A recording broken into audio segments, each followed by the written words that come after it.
My name is Nakapan Phunjephorn. I've been doing martial arts for over 30 years now. Everybody's much more different, from the skin color to the culture. We realize that we have a lot of the same values at the end of the day. One of the people that I idolized as I was in a situation where I couldn't even get up out of bed was watching Bruce Lee. The reason why I was looking for a Kung Fu school was because of Bruce Lee. He studied Wing Chun Kung Fu and a lot of different forms of martial arts. In 1995, I was watching UFC. I saw Hoist Gracie beat a Kung Fu guy, and I was just like in awe of this ability. And so my friends and I who were training Kung Fu, we said, look, we got to go find this Jiu-Jitsu secret because, man, this thing looks really serious. So a gentleman by the name of Master Mike Moses came, and he brought Muay Thai to the academy that I was training at. I had my first Muay Thai fight when I was about 16, and I got just demolished. When I lost, it was a very bad experience. I would argue that fighting back then is much more skillful now because, fortunately, Muay Thai has become a lot of a spectator sport. At the same time, they're taking away other cultural aspects like the Ram Muay, the celebration of the boxer's dance. They have moved the small gloves so that people are getting much more hurt and they can't fight as often as they would before. While I think that's great for a crowd, that's not necessarily how you might want to fight somebody, which is like go forward and take damage and then hurt them in the process, right? At the end of the day, I think that martial arts is something that unites people. I think it's something that we need to pass on to the next generation.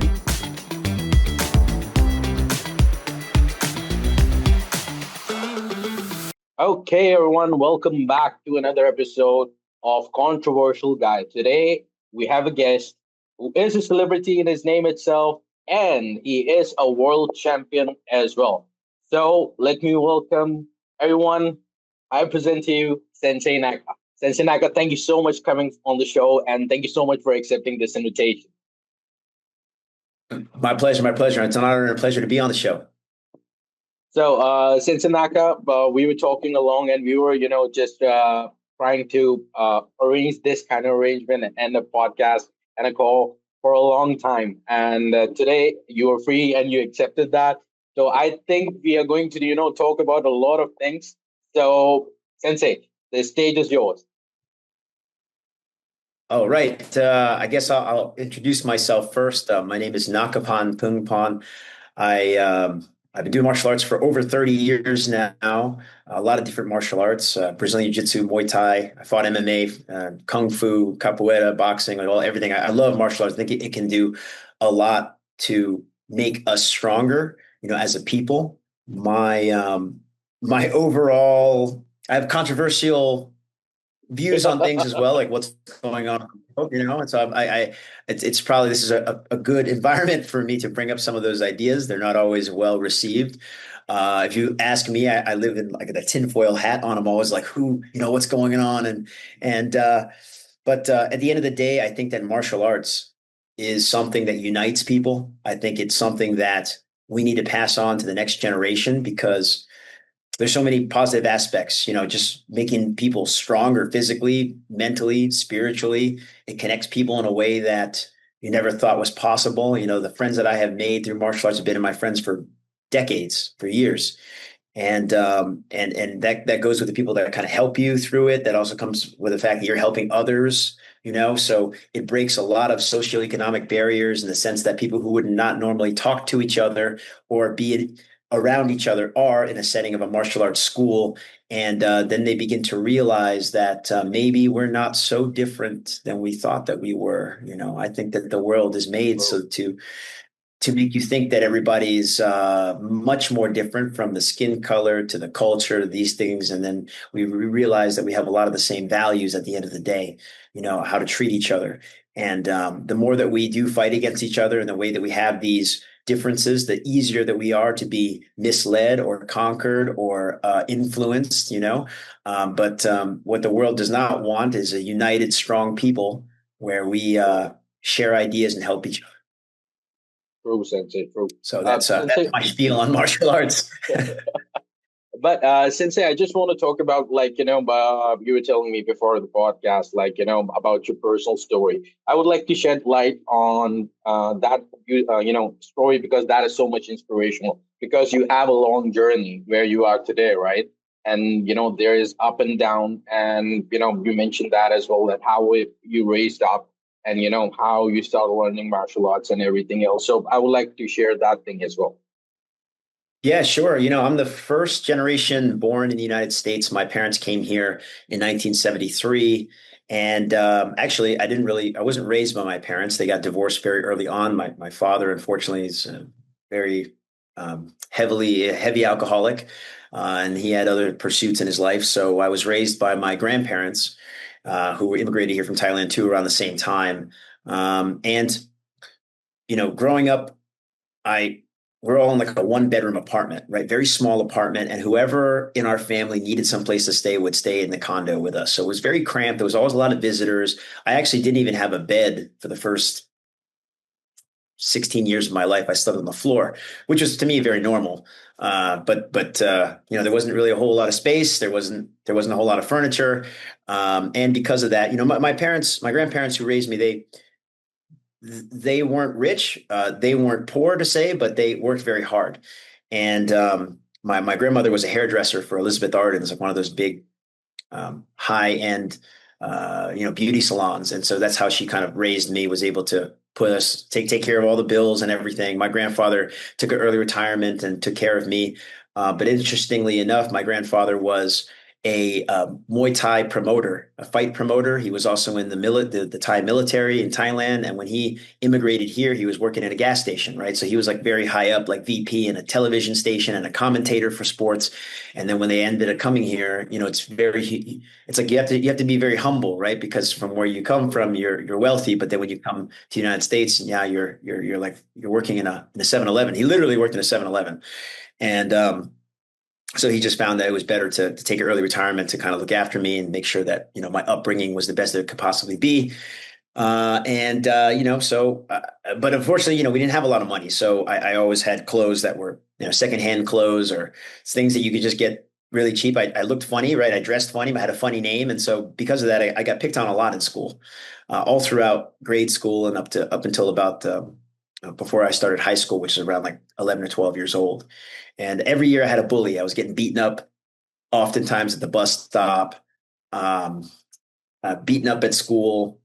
I didn't really have a whole lot of like popular friends. I had very like one or two people that I would, be around. And so it was a very hard life in that sense, because you weren't really accepted into American culture. But also it's a very accepting culture to begin with, right? They take everybody on. It's just that the problem is if you're introverted, if you're not used to talking to people, if you don't put yourself out there, then you don't really make those friends and those connections to get there. So I spent a lot of time playing video games. I spent a lot of time eating food. And so I was definitely not in good shape. I didn't have good habits.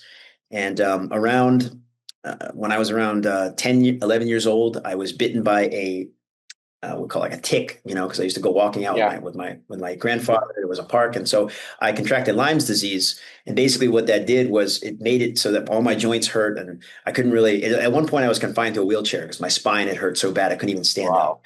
And during this time, we'd go to the rental store. We used to go to movies. Now you can stream anything on TV, but back then in Yeah. the 90s, you had to go to like Blockbuster, and that was even before Blockbuster. You had to go to the movie store and you had to go rent some movies and watch them. Like the And VHS and everything, right? I yes, VHS, Betamax, like that type of Yeah. deal. And so I'd rent all the martial arts movies and I'd watch them.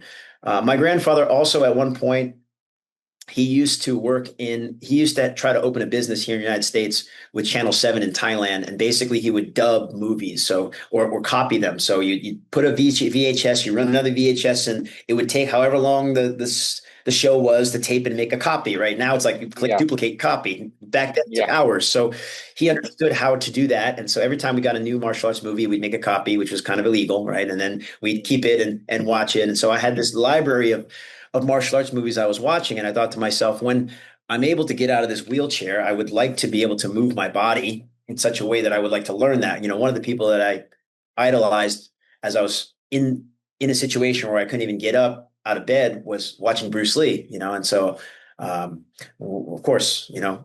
what a character, what a person, what a man he was and still is a legend, right? Uh, Yep. so that motivated me a lot. So once I was able to do that, I found and opened up a yellow pages is what we used to have, not the internet, just a big book of phone numbers and business addresses. And so I found a Kung Fu school to train at. And I went in my first Kung Fu school. By the time I was done with dealing with this disease, it took me about like almost 6 months for them to figure out what it was and prescribe you the right medication. I had gotten really heavy, so I was really overweight. I hadn't moved my body a lot in the last 6 months, but I made a promise to myself that once I could regain the use of my body, that I would put it to good use. And so I started training kung fu, and after that, I was just like, I was hooked. I wanted to train all the time, and this was before any of the yeah, and I wanted to do something different too, because I'm always used to being like the outcast in that sense, right? So back then it was like Agree. karate and taekwondo, and those are the things that people were really studying. So the kung fu schools are very few and far between. And the reason why I was looking for a kung fu school was because of Bruce Lee. He studied Wing Chun Kung Fu and Yeah. a lot of different forms of martial arts. And the closest I could find was a Northern Shaolin school, which was, used a lot of kicking and forms and that type of thing. But that's really what I focused on. And so, again, my grandfather was early retired, so he lived vicariously through me, and he saw that, this was a positive thing in my life. And then he wanted to compete. So I spent the next 3 years of my kung fu training kind of traveling the United States and competing in all these events. So it would be like weapons training, which is basically there. It's like almost like a stylized dance, right? You're doing weapons, forms, and then point sparring, which was something I really, really excelled at. Um, and I became, I think I earned like 150 titles, and I was Wow. ranked top five in the country at one point in point sparring. And so, that was a long time of doing that. And my grandfather would just collect these trophies. So our house was just full of these gigantic trophies. And he wanted to go to the ones that got the biggest trophies. So they had 6 foot trophies, even 6 foot, like taller than Yeah. me. And so small apartment was full of all these trophies. And he'd always try to be, oh, look at my grandson. He's doing this and that. So for a while, it became more about him than it was about me, because he was very, he was very hard on me. And he was also, he was a very loving man, but he was also a very difficult man, and he also had his vices, and one of them was also drinking alcohol. So when I lost, it was a very bad experience. It's he wasn't meaning to be uh, harsh, but it was harsh for a 13-year-old kid to lose, and then to kind of be have your parents be upset at you, right, for losing. So it took me a long time to kind of understand that that's not how you want to conduct that's not the way you should feel, when you lose. You learn a lot when you don't. Nobody wants to lose, but you learn a lot. Anyway, this is kung fu. And then so Understood. about 1995, I was watching UFC. We first saw UFC, right? It was in Yeah. 1993, but like I first started watching them. I go rent them. So I saw number two on pay-per-view, which I saw Hoist Gracie beat a kung fu guy. There was a guy named Jason DeLucia, and we were like, oh man, this guy's Oh, the beast. Like, yeah. he's kung fu. Armbarred him in 2 minutes. He armbarred him, and I was just like in awe of this ability. And so, my friends and I who were training kung fu, we said, look, we got to go find this secret, this jujitsu secret, because man, this thing looks really serious. So we were in high school, and we were lucky enough to we caught a flyer, before the internet. Kind of back then, it's like a piece of paper. We found, so I don't know how, it was just almost like it was gifted to us. Caught a Yeah. flyer. I saw the picture, like a drawing of like somebody in an arm bar, and it's like, we got to go train jujitsu. And here it is. So it was the only school in Rockville at the time. It was Yamazaki Dala. Master Dala is still my professor, one of my professors that I have. And I went to the school, and got beat up, and I said, like, all right, well, now I'm going to take the time to learn this. Shortly after, maybe about a year of training jujitsu, I started competing a lot. My grandfather was kind of pushing me to do that too, even though um, he was more involved in my kind of kung fu tournament kind of circuits. And I wanted to learn how to really defend myself. I wanted to really learn how to fight. And shortly after, maybe about a year of training jiu-jitsu, I was very lucky in that a gentleman by the name of Master Mike Moses came, and he brought Muay Thai to the academy that I was training at. So I was able to, this is very rare that you're able to train jiu-jitsu and Muay Thai in one academy. And now, just to I kind of got ahead of myself, but when I was 14, I was still training Kung Fu. My grandfather took me to Thailand for 6 weeks with some friends, and we started training Muay Thai in a camp. And back then, like, the camps now are very commercialized, right? But Yeah. but back then it was, this is what you did because you wanted to get out of poverty, or you wanted to feed yourself. So these people, these kids, even there's some 10-year-old kids in there. They were fighting for literally for their lives, right? They're fighting for the next meal. Yeah. And I learned a lot. I also learned that, like, my kung fu wasn't as effective as I thought it would be, because I'm so used to point sparring where I would hit and I would stop, hit and Mm. stop, and fights don't happen that way. They're very Yeah. continuous, right? So they just keep on going. So I had my first Muay Thai fight when I was about 16, and I got just demolished. Like I was just not used to that method of fighting. I was not used to that type of impact, and that really helped me a lot because and my grandfather saw it. So unfortunately, like it was a tough way to lose, but that also motivated me in that I understood now where I needed to focus my energy. So I wanted to really focus on combat sports that would teach me how to be an effective fighter. And back then the motivations were different, obviously, because being picked on all the time and having bullies, it's like, oh, I'm going to show them, I'm going to make myself strong, and no one's going to pick on me again. And so that was a lot of my motivation. The joke I use right now, I always ask people like, what do you look to gain from martial arts? And they would say like revenge. Like, no, no, no, no. You don't want revenge. You don't want revenge. But it's a good motivator. And then later on, you realize that it's not worth it to have to use this against somebody who's just not at that ability that you are. Right. So Yeah, you come to because when realize. you realize, like, how much powerful you are when you're learning that kind of art and you know how to use it, you just realize around you, your anger just goes down. And when you're in that kind of situation and you try to resolve that kind of situation instead of like you are being in a fight, right? And when you are just avoiding that situation, if that situation happens, you already know the result because like if there are more people, you can knock them down, but it is going to be hazardous for them, not for you. But coming on to the topic, Sensei, I just want to learn because many of the people, the youngsters, I would say they don't know about the history of Muay Thai and BJJ. So shed a light on that as well. Yeah. Wow. Well, there's a lot of controversy around jiu-jitsu, in the sense of like Yeah. where it comes from. I will start with Muay Thai.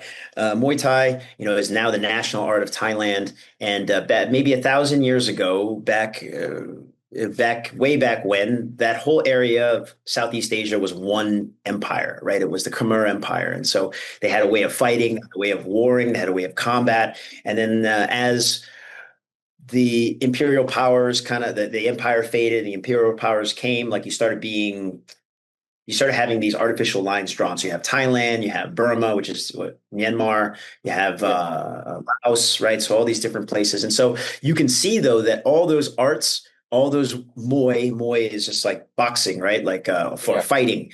It's very similar to that whole area. They all have a similar way of combat and a way of warfare.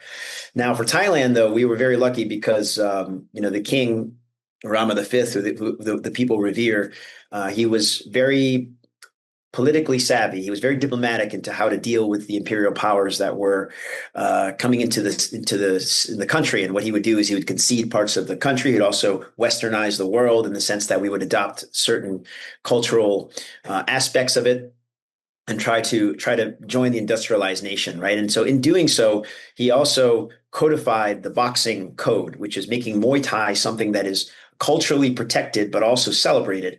And basically, we had a ring, we had ways of fighting, like in terms of rounds, we had these rules and the way to conduct it, and so then it becomes a sport. Right. And so now we have a way of entertainment. We have a way for, people to kind of like rise up, I guess. Of course, those are very few and far between when it comes to fighters. But now we have a way to bring up like the people, right? And the people love it, and it's cultural, and it's something that we identify with. And something that makes Thai people. That's also what drew me to Muay Thai, is because being a first generation immigrant in the United States, I wanted to know what my culture was. I speak the language, but if I go there, they'll know I'm not a native speaker in the sense that I use different words because I'm kind of trapped in like a 1970s bubble of language and colloquialism or vernacular or slang that we use, right, or amongst my Yeah. family. So I wanted to know what it was like. And so that's where I studied Muay Thai. And now we're very lucky because Muay Thai has become a way of tourism in Thailand, right? People come to Thailand to be in a camp, to learn Muay Thai, to be with these people now who are made famous through their fights. And they weren't famous before, in the sense that, like people like Sanchai and Sagat and all these people, my favorite fighter, Samat Payakuru, and like all these people that had these wars and fought in the golden age of Muay Thai, and now their videos are being watched by the new generation who wants to learn what it was like fighting back then. I would argue that fighting back then is much more skillful now because unfortunately Muay Thai has become a lot of spectacle, so spectator Yeah, sport, and the rules have made it so that like they want to see two people do damage as opposed to one person who is able to skillfully dismantle and beat another person without even taking damage. Right? They want to see you can't drink beer to that. You got to have them like fight and hurt each other. So, yeah, so basically a long story of saying like the sport and codification of the art, it has been beneficial for the country and for the sport itself, but now it's kind of going in a different direction. And gambling's also ruined it to a certain degree too. But we have things like one championship and things like that that are still bringing it. Those things aren't perfect either. Look, nothing's perfect, and I'm not one running the association, so who am I to criticize it? But at the same time, they're taking away other cultural aspects like the Ram Moy, the celebration of the dance, the boxers dance. They have yeah. moved the small gloves so that people are getting much more hurt and they can't fight as often as they were before. And they're like pushing them for action all the time. And while I think that's great for a crowd, that's not necessarily how you might want to fight somebody, which is like go forward and take damage and then hurt them in the process, right? So anyway, that's for Muay Thai, but I'm grateful for it because I think that like as I said, thousands of years of passing on this knowledge from one person to another, and now it's come to the point where I get to I have studied it, and then now I have to pass it on, but in the most positive way that I can possibly do it because I want it to be something that makes us stronger and unifies people rather than something that it is hijacked and used as another way to kind of control the crowd and entertain them and keep them complacent and distracted with all the other things that are going on in the world. So that's True. my take True, on Muay Sensei. Thai. Yeah. So, but I Jiu-Jitsu, do you agree talk on that. about Yeah. Please, Sensei, continue. yeah So I would just say that, like, for Jiu-Jitsu. yeah. Please continue, Sensei. The We talk about Yeah, it's Jiu-Jitsu. unfortunate. Yeah, jiu-jitsu, it's people would say, it's Brazilian jiu-jitsu that comes with a lot of history, and you don't know what's real or not, unfortunately. I just know that what hooked me to it was seeing the UFC for the first time, which I think is one of the greatest marketing pieces that have ever done in the history of martial arts, right? Like everybody watched it. Now it's a multi-billion dollar company. It's not even owned by the people who started it, which were the Gracies, Horion Gracie, who Yeah. started it. I remember getting his like videos and messages in my mailbox before I even knew what jiu-jitsu was. And it was called Gracie Jiu-Jitsu. It's like, you train Gracie Jiu-Jitsu and this and that. And so I think that it's great because it's like it's practiced by everybody in the world now. It's so crazy. And before, one of the reasons why I went to a university that was close by is because I did not want to lose the opportunity to train because I didn't know if I would be able to find this wherever I was. And that was around 1998. And now look, 30 years later, 25 years later, it's everywhere. And I can go to a new city and I can find like 10 schools within a city and training jujitsu. So, and because of that, more people, we've created this brotherhood and sisterhood through jujitsu. And I think it's great. But it's not what it was once. It definitely was not what it once was. Yeah. It's all come from judo. I think Jigoro Kano is the founder of judo, and Mitsuo Maeda was the emissary. He brought it to Brazil, and then they gave it to the Gracies, and they passed it on. And if you look at it, I love jiu-jitsu. So don't get me wrong, but it is judo without the throws. Like the throws have all Yeah. been taken out. But yes, they have improved the submissions. They've improved like it way beyond like what is in the Kodokan's foundational curriculum. But now it's really expanded upon the ground. But you're also seeing that because of that, it's hard to get the fight to the ground. You can pull guard in competition and not get penalized for it. But in real life, that's not a great way to approach a fight. All the fights start standing on your feet. And so therefore you have to have a reliable method of getting the fight to the ground. And so I think we're missing that. And that's something that, in my social media presence, I talk a lot about because when I first started training jujitsu, it was one and the same. My teacher Mario Yamazaki. He was part of a dynasty of like Brazilian judoka. So you couldn't divorce the throws from the groundwork. And so a lot of my foundation came from learning judo, and I learned, and I was ranked in judo at the same time as doing jujitsu. I'm still a third degree brown belt, and I stopped competing in judo maybe about 16 years ago. Up until recently, I just competed and won a tournament last week, and Yeah, so I I mean, saw that into the story. yeah, there's two reasons for that. Like one, it's like I was really focused on jujitsu, but for me, jujitsu was fighting.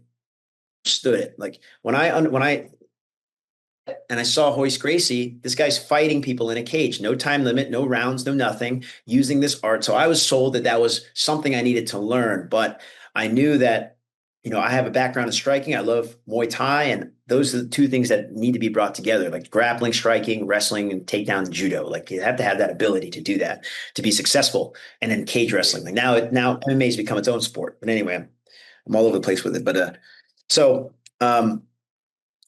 that's a long way of saying that the standard has come down a lot. And I can't hold people to the same standard that I held myself to, which was if you're studying jujitsu and you want to be a black belt, you have to go fight somebody in a cage.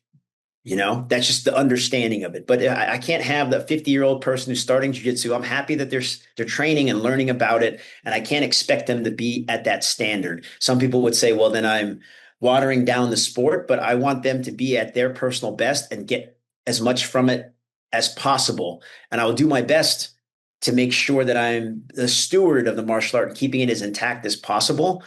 But then again, I don't believe in styles anymore. Just like Bruce Lee did not believe in styles. And it's Agreed. all you have, what is useful, discard what is useless, and make it uniquely your own. Right. So that's kind of the idea around all of that as well. And it's sad for me to see where jujitsu is going. Now it's a spectacle sport. I still enjoy it. I still watch it. I'm still involved in it, but I think a lot of the people that just study jujitsu, which is happening a lot, it's like just I'm only focused on jujitsu.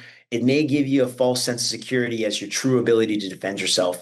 I'm not saying that you can't defend yourself. I think that having a way is better than having no way, but at the same time, it's you have to temper it in reality too. Like how capable are you really? Are you just a jujitsu player, or are you going to be like you learning? Are you a martial artist? Right?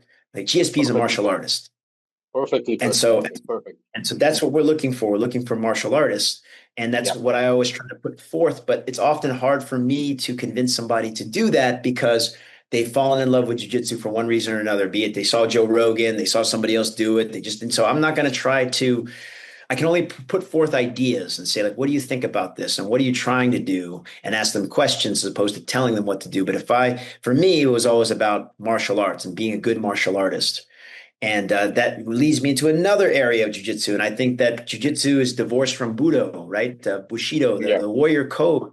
That's also something that is integrated into judo and that cannot be separated, right? This is Jigoro Kano, his philosophy. He wanted to make a way. That's why he calls it judo instead of jujitsu. Judo being the gentle way as opposed to the gentle skill or gentle art or gentle, technique. It's like you have to, it's a way of being. And so I really respect that about judo. And I'm sad to see that it's not keep being carried over into the younger generation because really we're giving kids loaded guns, I mean, metaphorically loaded guns because you give them the ability to hurt somebody, but they're not having this guideline about how to use it and how to conduct yourself as a person.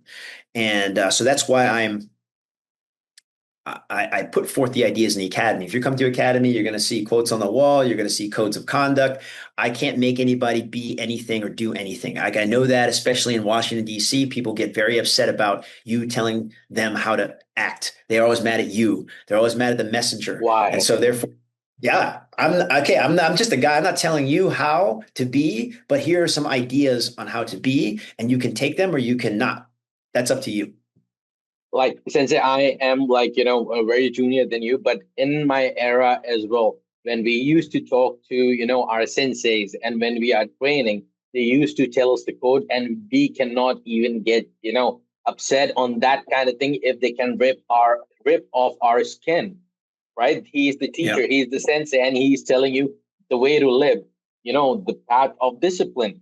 But nowadays, I think everything is being so commercialized, and people are being so much sensitive that, they want to, metaphorically, they want to have a gun, they want to shoot people, but they don't want other people telling them, okay, shooting is wrong or something is Yeah. wrong. And that is the thing, that they are not disciplined. Coming on to that, as you said, Sensei, like, the standards have been put down, and, the other things are coming up as well. But we would talk about, like, as being a good martial artist, as you are, what is your outtake on rise of MMA? MMA now is really influential. A lot of young kids want to do it. They see it, and it's everywhere. It's being endorsed by everything. It's one of the biggest sports. It's still growing. We're still going up. Everybody's still watching. Okay. I think that it's a good platform now that it's legal. Before it wasn't even legal. It's almost like we were in It was not underground illegal. fights. Yeah. Yeah, I was a lot of that was illegal fights I was competing in. So now it's legal. It's fully accepted. My opinion on it is that it's now become more of a spectacle. It's almost like WWE. It's like, you want the drama that goes along with this person disliking another person. And so therefore they have to go in and settle the score in the cage. Where in real life, it's you should have respect for this person, because if your opponent does not step into the cage with you, you would not have that experience. If you won it, you would have never had that experience of victory. You never would have felt what it was to be a champion, because that person did not step in there. So you have to have that respect, right? And I think that's what's missing too. In Muay Thai, it's very much ingrained in the people.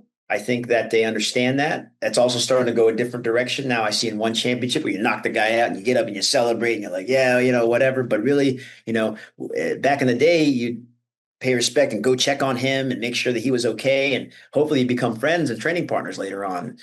So there is that. I think that MMA is like it's made for the masses, right? It's not for the martial artist so much, but if you're in martial arts, you're in the mind of martial arts, I think it's a good way to learn to learn what's working and what's not working, right? Because these people are actually doing battle. So there's a lot of pros and cons.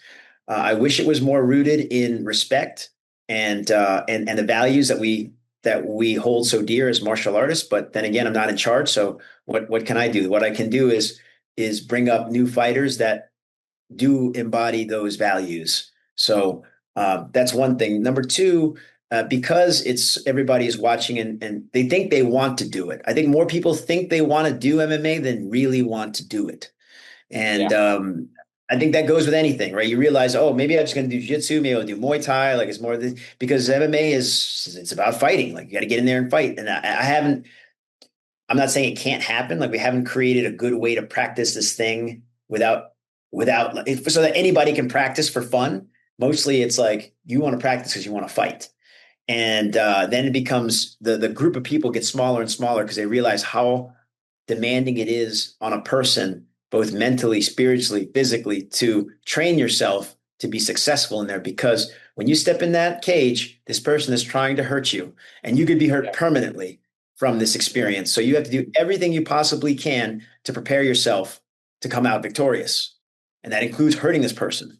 So there's I get more and more kids these days requesting they want to train MMA, but then they don't realize what they're really asking for. And it's the discipline that we have to instill in this person. I have very short time before they think that they don't like to do it, don't want to do it. I have to show them that they have to be disciplined. They have to be consistent in training to get anywhere in martial arts, but anywhere in life, right? So these things are all transcend the mat. These ideas that we offer on the mat can also be used off the mat. And so therefore it's like, I'm just happy that they want to do it. I think that that's a good thing that MMA has done, was raise the awareness of martial arts and make it so that people are curious and that they want to practice. And that's helpful for me as a business owner. That's helpful for me as a martial artist, and helpful for me as a teacher, because I can now have students. And it's just about like how you pass it on, and what it will become. But unfortunately, money, affects everything, and most of the time it's not in a positive way. Agreed, agreed. Because in our time, our inspiration was Jean-Claude Van Damme, and Oh yeah. yeah, the earliest people who were coming like Jackie Chan, Jet Li, Bruce Lee, and all the people who were true martial artists. And then you were getting introduced to the K1 fighting. Like it used to come on satellite at that point when you used to watch Muay Thai and everything. And then we realized, boom, everything is so much downgraded now. You have different kind of fighting styles. You cannot do this, you cannot do that, and there are techniques, decretion in that as well, that you cannot use this technique and that technique. But coming on to the part, I into the narrow down discussion, how much, like when I lost my father like at a very young age, I would say like 7 or 8, right? So martial art was the way, what that carried me for a longer time. Though I stopped my practice like 7 years ago, I still practice every now and then into the gym and everything. But it carried me on in a way that I have to do it, I have to be disciplined and everything. But since it comes down to one thing, mentorship, right? So what do you think about the mentorship that is necessary in a youngster's age when they are learning to be disciplined, and how much is it useful to achieve everything in life, whether it's martial arts, whether it's being disciplined, or whether it's being consistent? Because these are the three things I would say: being consistent, being disciplined, and mentorship. These are the three key ingredients to be successful at anything in life. So what do you think To on that? create to quote the great Jocko Willink, he says, "Discipline is the key to greatness." Right. So I mean, So, it's you so could be true. great at anything, and it doesn't have to be martial arts. But if you understand what it is to focus your energy, as you said, be consistent and be persistent in your goal, like you can achieve a lot in this world. And I think we're being taught that everybody's a victim. The way you were born, your circumstances means that like everybody should feel sorry for you. So therefore, you don't Yeah. really have to go and achieve in life. And I think that's a sad and very unfortunate uh, narrative that people tell themselves. And I think we can break out of that through martial arts. So again, I'm very optimistic from that side of martial arts. Now, to kind of talk about the mentorship thing, like I was very fortunate too. I'm sorry to hear about your father. Um, I never really had a father. My grandfather was my father, right, in that way. And so I was fortunate, but even more fortunate that he introduced me to a lot of positive role models and figures in my martial arts training. So if I was never enrolled in my kung fu school or never met my Muay Thai or Jiu-Jitsu teacher, like these are people that are still in my life today that have a great impact and influence on my life. And oftentimes people that I still call if I have a problem or some type of issue that, could use some perspective. And so these are people that I respect and trust. And I don't think I could have found that another way. I hear, sometimes like I'm bad at all other sports, like any team sports, soccer, basketball. You don't pick me unless you want to Agree. lose. Really, Me I'm, too. I'm Me not. too. I'm terrible. I'm terrible. But some people say like, oh, if it wasn't for my volleyball teacher, then I wouldn't have did this and that. Like I hear those stories. I think those are much fewer and far between. Just, of course, that's my opinion because I'm not in that world. Then I hear that the martial artist has been helpful and influential in them. So we have a role as instructors and coaches and mentors to really bring up this next generation and bring them up as best we can. And that's where being rooted in Budo and Bushido, like this is where I think it's very important. That also being said, is that not everybody who trains martial arts is a good person. That's oftentimes why we have to have some guidelines. But I've met a lot of people too in martial arts and in my journey that might not have been the best people, right? I can't just put a blanket statement on the beat. They were bad and this and that. Like everybody has some good and bad, and it doesn't, you're not good or bad. It's what you do, right? That makes you that way. And so I think that's one issue in the world of martial arts that we do have a problem with is, young people do look up to you. So the things that you do influence the young generation, whether you're drinking or swearing or doing something like this, like these things are easily imprinted on your students. And I don't think people understand, or martial arts instructors understand how much responsibility that they have. And I definitely didn't. I'm not a perfect person. I mess up all the time. But looking back at some of the things I did, I think to myself, wow, I wish I hadn't done that, or I wish this person hadn't seen that. And but so I have to kind of reflect and say, well, how do I want to proceed now? Those experiences should make me better in the sense that I don't want to do them anymore, and I could be a better role model, right? So that's how I approach it. Again, nobody's perfect. I'm definitely a person that's made tons of mistakes, but I would also say that there are other people that don't see it that way. They see it like, everything's about them. They could be whatever, for Yeah, whatever reason, a narcissist or out for their own personal gain at the expense of yours. And you wouldn't know that if you were under the veil of like the hierarchy of martial arts, that black belt, that you're revering that person. And so nothing they do is wrong. And sometimes what they're doing is something wrong to you, but you don't realize it. That happens too. And so there's no system of vetting out an instructor in the sense that, like, is this a good person? Are they going to do the right thing? Are they going to lead my child the right way?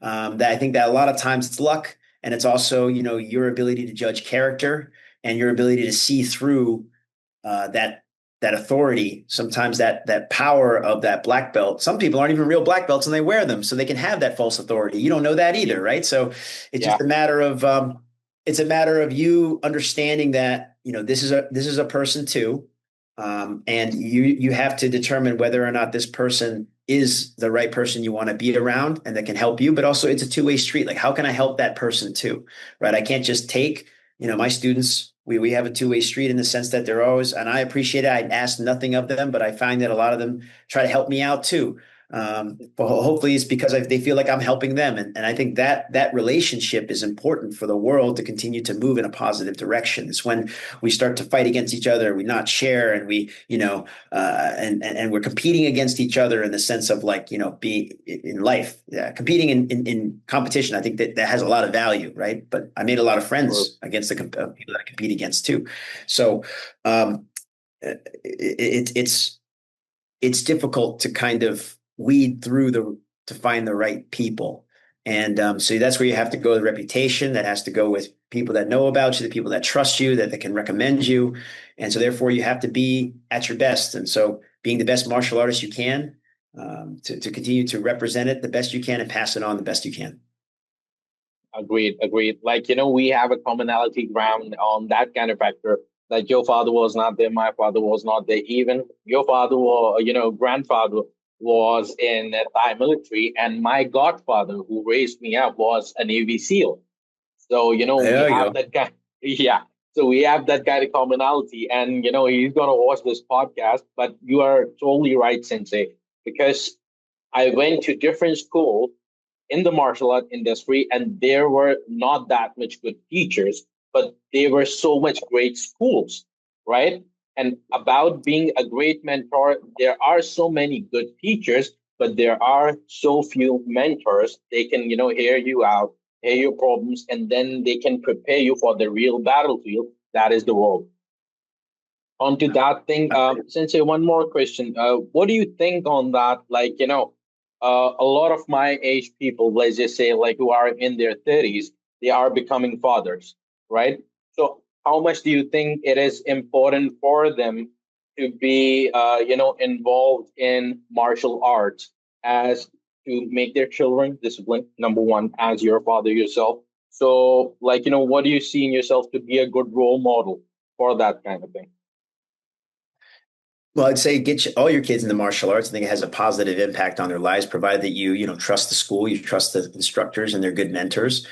But also, you have to be a good role model for your own student, for your own child, and that's perhaps you getting involved in martial arts yourself. Because if you're training, then your child also sees that you're training, and so therefore it Agreed. becomes a part of life. I mean, I truly believe that if everybody learns martial arts, we're going to have a much more peaceful world. Fighters and the same, like people. In the Muay Thai community, the most peaceful people are the fighters, the people that are going in there and elbowing each other in the face because they Agreed. have nothing else to prove, right? So they are very they're very kind, they're helpful. I mean, most people that I've run into, I'm not saying they're all, right? We said before, like, doesn't mean you're a good person, but the majority of people that I encounter that are fighters are very peaceful people. And I'm not advocating for your child to be a fighter, right? They don't have to do that, but they have to learn what it is to encounter adversity and overcome it. That's where, like, bullying, people say like bullying is bad. I agree. Like, it sucks to be bullied. I was bullied all my life. I wouldn't want that for anybody. But at the same time, it Same. did build character. it did build character. I'm also not saying that we should subject your child to bullying. What I am saying is that we do need to subject the children to adversity. They need to feel challenged. They need to feel like it's not nothing is easy, because in a world where everything is easy and so accessible at a click of a button, that makes us weak, that makes us lazy, and then that just makes us reactive and easy to control. So that's not something that it's not something that I would advocate for any child. I think they need that, but of course, at the right time. They need, if they just feel like it's adversity that they can never overcome, then it may shy them away from trying again. Really, we want them to try and fail, try again, and succeed, and then they see that, like, that builds character, right? That builds that consistency, persistence, that determination, commitment, all those things that we need to be successful in life. I think martial arts can provide. Now, going back to like being the role model for your son or daughter or your children, you studying more. I think every man, at least, I think men and women all should train, but particularly men. If you don't know how to defend yourself, you don't know how to defend your family. And I'm just saying, look, just because you train martial arts doesn't mean you're going to win every single thing. But if you don't know it, then you're just going to be scared the entire time, and you're going to be reactive to everything, right? So in a world where, we carry guns, then everything is going to be, my gun is the answer to everything, right? Even if I don't know how to shoot, or maybe I'm scared, and then I'm scared of everything. So then the gun gets used for everything, right? Whereas if I'm confident and I know that I can handle myself, and I know that I can see, that's the other thing about martial arts in competition. And that's why I recommend competition. I had people, oh, I want to be a black belt, I never want to compete. I think that's great. That does take a long time to do if you want to commit yourself to it, but you'll never know if your martial art will come out in a time of duress, when somebody is trying to stop you from doing something, and then you try to do it, despite what they do. And then being, of course, all the nervousness and anxiety and all these things. But what competition can do for you is teach you how to be calm in a time of chaos, and help you make better decisions, right? Because if you're scared all the time and you're anxious and you panic, and you're going to make bad choices. And so therefore, this is why I think martial arts is important. I'm not saying that, again, you have to compete, you have to fight, you have to do any of these things. No, but you will encounter adversity, and you have to know how to deal with it. And once you do, that lesson can be applied to other areas of your life, and hopefully become a way of life for you. And that's why I think martial arts should be studied by everybody, men, women, children. Everybody should learn. And I think that will make us more peaceful, in the sense that, we're better. We respect each other, and we treat each other better. Yeah, but that's what many people don't understand. Martial art is, a little bit lethal. It's combacto, but they don't understand that as well. That all the martial artists, they have one thing for another. That is respect. Martial art, no matter what kind of martial art that you're doing, is, its key ingredient is respect. And that starts from your, initial beginning, that you're respecting your teacher, you're respecting your combat buddies, sparring buddies. And then you realize that, it suppresses your anger, it makes you a man, and it makes you a more disciplined person in every kind of way. Coming on into the end, we would a little bit talk about your academy, Sensei, because I wanted to talk about that. Yeah, sure. I run the Academy for Body Efficient Tactical Arts. That's a short acronym for is Beta Academy, like the beta fish, right? The Siamese fighting fish, which is the our logo, our mascot, and also iconic for the country of Thailand. Is it the Siamese? Thailand was once called Siam, the Siamese fighting fish. So we're in Washington D.C. We've been open for over 15 years. We're the largest martial arts school, longest running, I should say, for over 15 years, and the largest martial arts school in Washington, D.C., in the nation's capital. We are literally, people say they're from D.C., but we're in the capital. So all this stuff goes on there. We see it. So if anybody wants to come visit, you're more than welcome to. We offer Brazilian Jiu-Jitsu, Muay Thai, and MMA program for children and adults. And we're catered all skill levels, from the absolute beginner all the way to the advanced and seasoned competitor. And this is we're on a mission. I tell all my staff members, all my team members are working. We're on a mission to link power to people through martial arts practice. That's why we're here. And so we have to try the best we can to get as many people involved in martial arts as possible. And so if you are in DC, by all means, please come visit. If you haven't trained before, we'd love to have you. We have a free trial that you can come in and, to take a class with a instructor that can make sure that you stay safe and you get a taste of martial arts. So that's for the school. I also run an affiliation. This is also by force, not by my own choice. A lot of people want to work with us, and so we have the Black Belt Syndicate, which at the Okay. lowest level, we can help you progress through your black belt, give you, we're connected martial arts wise. So if you need to get degrees on your black belt or a black band in Muay Thai, but that's like, again, the lowest benefit that we offer. And really what we do is we help martial arts schools grow, particularly combat sports schools, Brazilian Jiu-Jitsu and Muay Thai and MMA schools and Judo schools as well.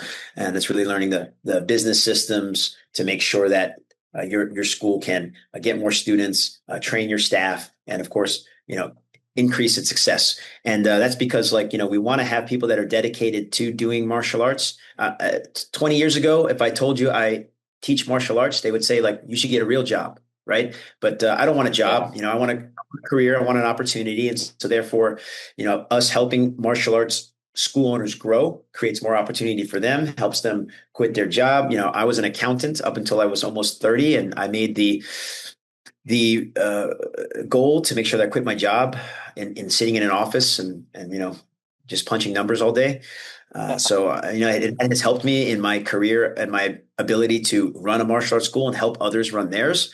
But it's not something I want to do for big corporations or other people. Dealing with my own money problems is better than dealing with others.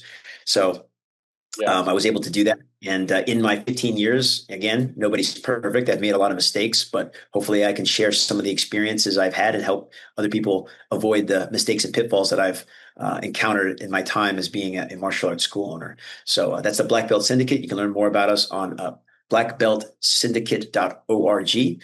And from there, we have some information if you want to get affiliated with us. Now we have about 20 affiliates, 4 people that I work with very closely. And usually we do like one-on-one calls, and I help them out there. And we have monthly group meetings. So it's really to connect to another network of people that really want to make martial arts their career and create more opportunities for other people.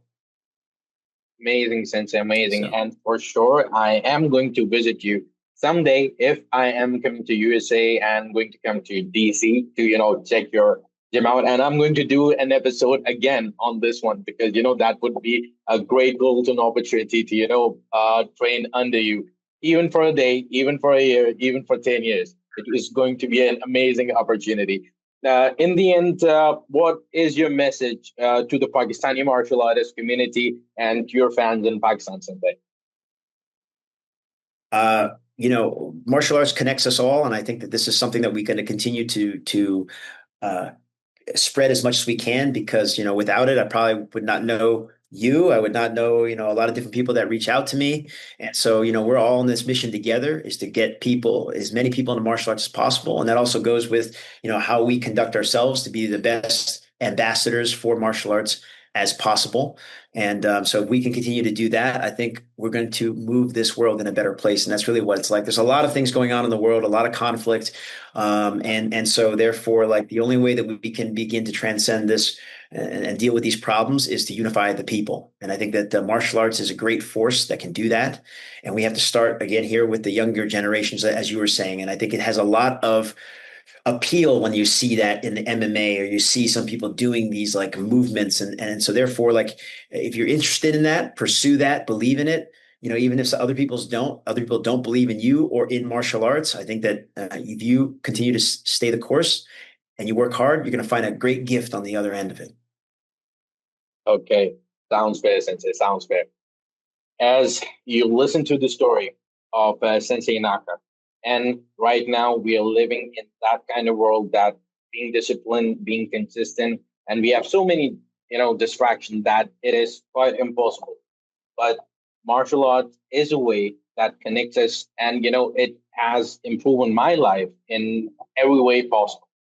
Even in the beginning, though it is my, I would take that responsibility that I'm not that much consistent, but it can do wonders for a person who want to make it life better. But again, Sensei, thank you so much for taking out time for our podcast and to have this amazing conversation that we can cherish and we can share around friends and our family members. Thank you so much, Sensei. Everyone, that was Sensei Naka. So keep in touch with us. Thank you so much for your time, and see you next time.